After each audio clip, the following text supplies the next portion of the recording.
ओम शांति। आज है 5 अक्टूबर 2024 की मुरली। आज की मुरली का मुख्य सार।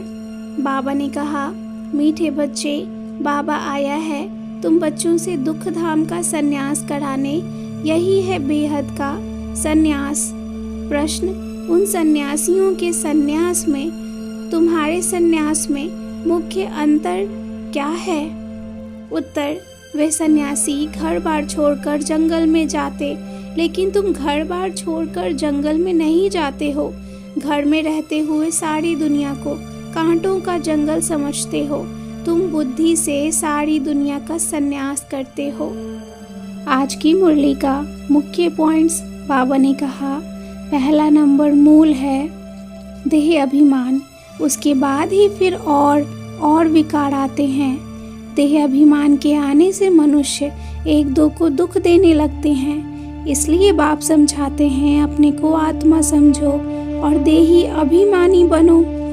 बाप कल्प कल्प आकर तुमको इस कल्प वृक्ष की सारी नॉलेज देते हैं, क्योंकि बीज रूप वही है, वही सत्य है, वही चैतन्य है।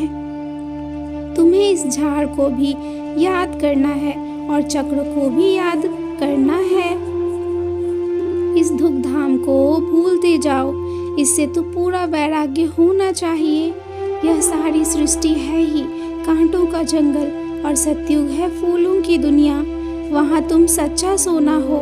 अभी योग बल से सारी खाद निकल कर बाकी आत्मा सच्चा सोना ही रह जाती है। मुख्य बात बाप यही इशारा देते हैं, गृहस्थ व्यवहार में रहते सिर्फ माँ में कम याद करो। 8 घंटा याद में रहने का अभ्यास करो। याद करते करते आखिरीन पवित्र बन बाप के पास चले जाएंगे और स्कॉलरशिप भी मिलेगी। अगर पाप रह गए तो फिर जन्म लेना पड़े। तुम हो ईश्वर संप्रदाय, जो ईश्वर की राय पर चलते हो। तुम ही फिर दैवी संप्रदाय बनेंगे। यह बाजोली का खेल है, जिसको समझना बहुत सहज है, परंतु माया भुला देती है और तुम्हें दैवी गुणों से आसुरी गुणों में ले आती है। अब तुम्हें फिर से ईश्वरीय मत पर चल दैवी गुण धारण करने हैं। अच्छा, मीठे मीठे सिकिलते बच्चों प्रति माता पिता बाप दादा का याद प्यार और गुड मॉर्निंग। रूहानी बाप की रूहानी बच्चों को नमस्ते। रूहानी बच्चों की रूहानी बाप को याद प्यार और नमस्ते। धारणा के लिए मुख्य सार। पहली पॉइंट, स्कॉलरशिप लेने के लिए गृहस्थ व्यवहार में रहते कम से कम 8 घंटा बाप को याद करने का अभ्यास करना है। याद के अभ्यास से ही पाप कटेंगे और गोल्डन एजेड तख्त मिलेगा।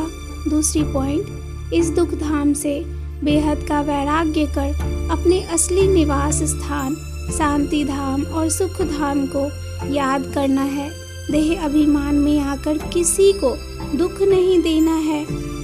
वरदान, कर्मों के हिसाब किताब को समझकर अपनी अचल स्थिति बनाने वाले सहज योगी भव। कर्मों के हिसाब किताब को समझकर अपनी अचल स्थिति बनाने वाले सहज योगी भव।